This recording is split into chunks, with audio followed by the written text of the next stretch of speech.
Assalamualaikum warahmatullahi wabarakatuh. Setiap nabi pasti membawa mukjizat sebagai bukti kenabiannya. Tak terkecuali Nabi Isa alaihi salam yang terkenal dengan salah satu mukjizatnya bisa menghidupkan orang yang sudah mati. Dalam tafsir At-Tabari, Ibnu Abbas mengisahkan, pada suatu ketika orang-orang Hawari berkata kepada Nabi Isa bin Maryam, "Seandainya engkau mampu membangkitkan seorang laki-laki yang pernah menyaksikan bahtera Nabi Nuh, tentu ia bisa bercerita kepada kami tentangnya." Kemudian, Nabi Isa alaihi salam pun pergi bersama mereka hingga sampailah di sebuah gundukan tanah.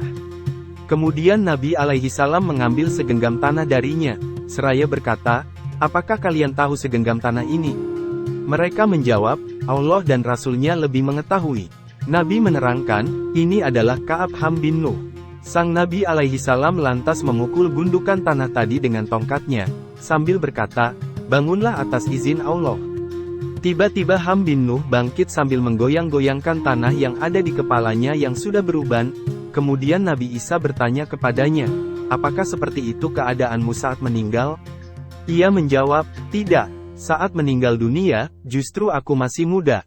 Namun, aku mengira sekarang ini kiamat. Karenanya, aku sudah beruban." Nabi Isa lalu berkata lagi kepadanya, "Sekarang berceritalah engkau kepada kami tentang bahtera Nuh."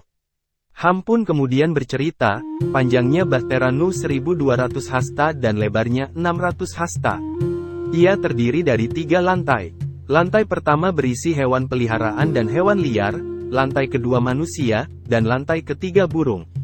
Tatkala kotoran hewan peliharaan sudah mulai banyak, Allah kemudian mengilhami Nuh untuk menggelitik ekor gajah. Setelah ia menggelitiknya, tiba-tiba keluar darinya seekor babi jantan dan babi betina.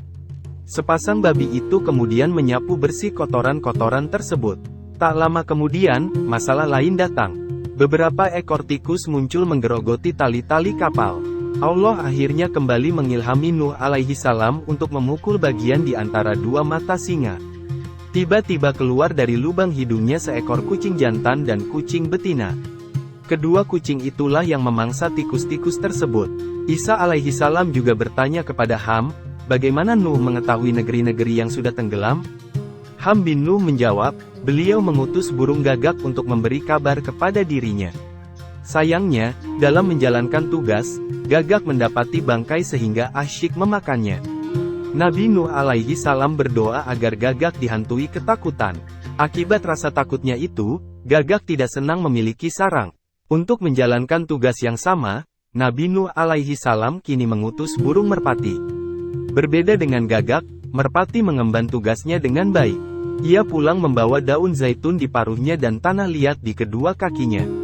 Dari 2 benda itu, Nabi Nuh bisa mengetahui daerah mana saja yang masih terendam dan mana daerah yang kering. Sebagai bentuk penghargaan, Nabi Nuh memberikan kalung warna kehijauan di leher merpati. Tak lupa ia mendoakan agar merpati menjadi burung yang jinak dan tidak membahayakan. Berkat doa sang nabi, merpati menjadi burung yang senang dengan kandang. Orang-orang Hawari berkata lagi kepada Isa, "Wahai utusan Allah, bisakah kita membawa ini kepada keluarga kami, supaya bisa duduk dengan kami dan berbincang dengan kami?" Nabi Isa menjawab, "Bagaimana bisa orang yang sudah tak diberi rezeki kehidupan bisa ikut kepada kalian?" Kemudian, Nabi Isa berkata kepada "Kembalilah engkau atas izin Allah." Saat itu pula, kembali menjadi tanah. Lihat, Tafsir At-Tabari, Juz 15, halaman 312.